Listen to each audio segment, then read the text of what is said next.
Hey everyone, welcome back to the channel for another edition of Beekeeper Buzz. My name is Joshua and I work at Mann Lake in the Florida location. And today we're going to talk to you about what you need to do to get your hive ready for the winter from November going forward. So the first thing we want to do, and we always want to start with a hive inspection. Knowing where your hive stands now is going to be very crucial to know what needs to be done throughout the winter and what to expect throughout the winter from your hives. So right now what we're going to do is we're going to pop the top to this hive. We're going to take a look at the progress that these bees have made since the summer and early fall. So definitely have a lot of wax production in this hive. This hive currently does not have a queen excluder separating the honey super from the hive body. So there will be eggs and brood up in this super. So what I want to do is I just want to take a look and see where we're at when it comes to stores for the bees. So we definitely have some frames of honey, which we will be leaving on here for the winter. Now your typical hive will require around 40 to 60 pounds of honey to get them through the winter. If you live in a place like Georgia, Florida, Alabama, where we have usually mild winters, anywhere between 30 to 40 pounds of honey should get those bees through it. They will have some warmer days where they can go out and forage. Depending on your location, there might not be much there for them. So we want to make sure that they have the access to the extra carbohydrates for that energy they're going to be expending on some of those warmer days during the winter, especially down here in the southeast. So with that being said, our supers are looking good. We definitely still have some nectar coming in, and we have some brood hatching out of this super. So when it comes to stores, if I leave this whole super on throughout the winter, especially because we're down here in Florida, we should have ample amount of honey for them to feed on. Now another thing you want to do after you're done inspecting the stores and the resources that the bees have available in hive is you definitely want to get a mite count. This time of year is going to be crucial to what your mite levels are looking like going through the winter. So right now is definitely going to be kind of one of the last windows to get a treatment on.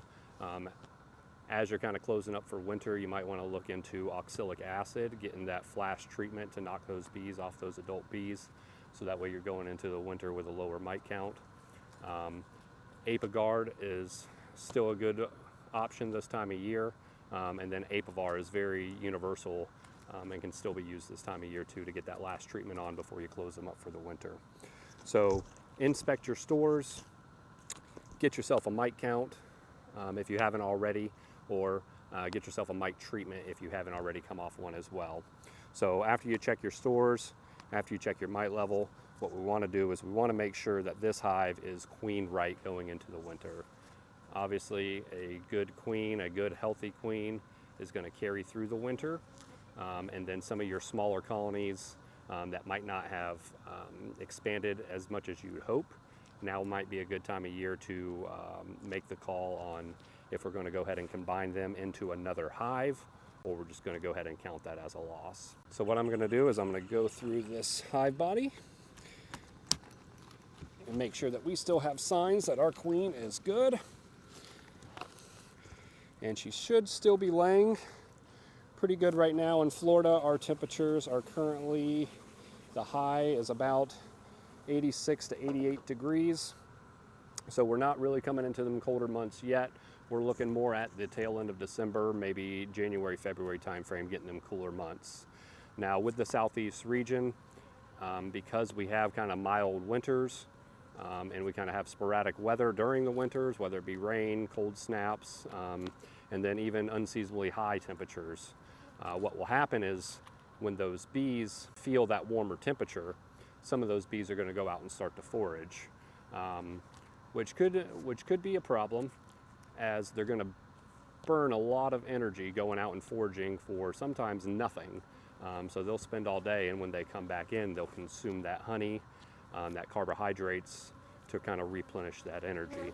So if you don't have enough stores, or if you've already taken all your honey off, you definitely want to look into supplemental feeding. Liquid syrup should be fine up until the temperatures get about to 60 or below.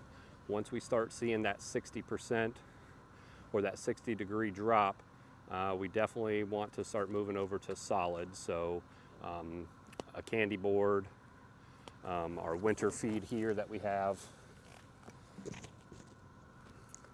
and then even fondant is a valuable solution as well. And what that does is that's just going to keep some of that moisture out of the hive, which can definitely be a killer during the winter.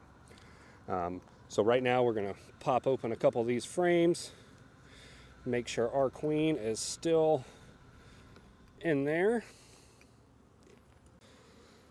So we still have some pollen stores.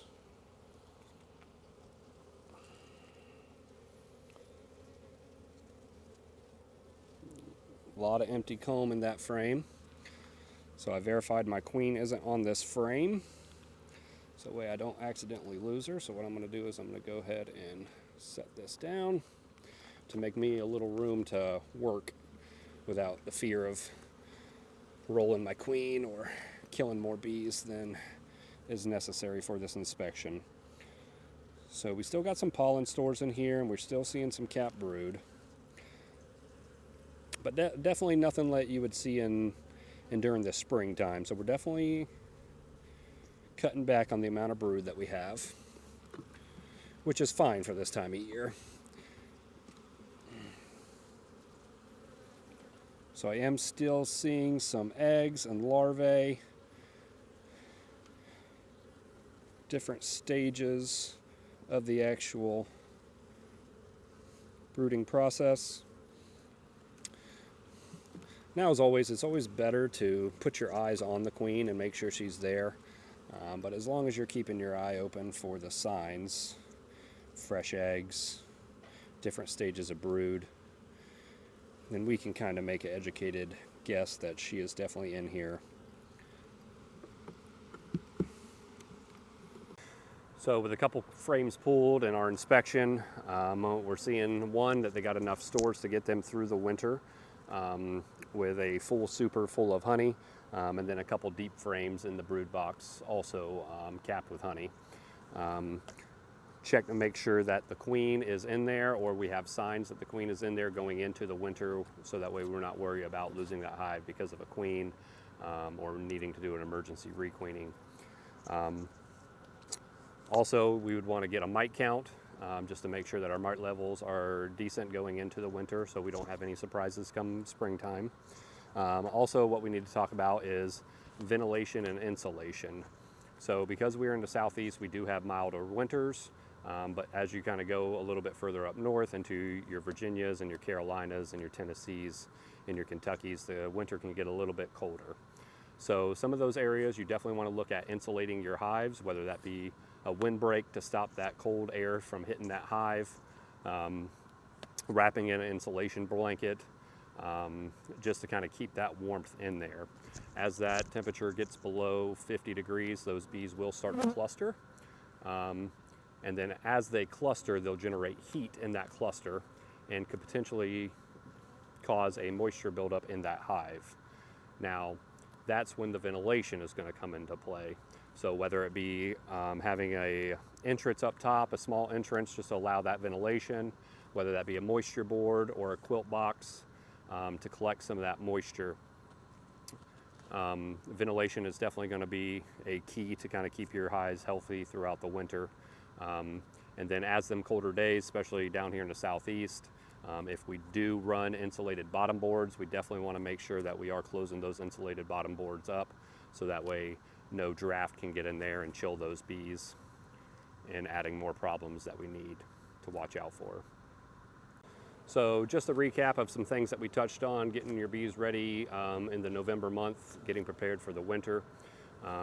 Definitely want to take a look at stores, anywhere from 30 to 60 pounds of honey, just to kind of depending on how severe your winter is.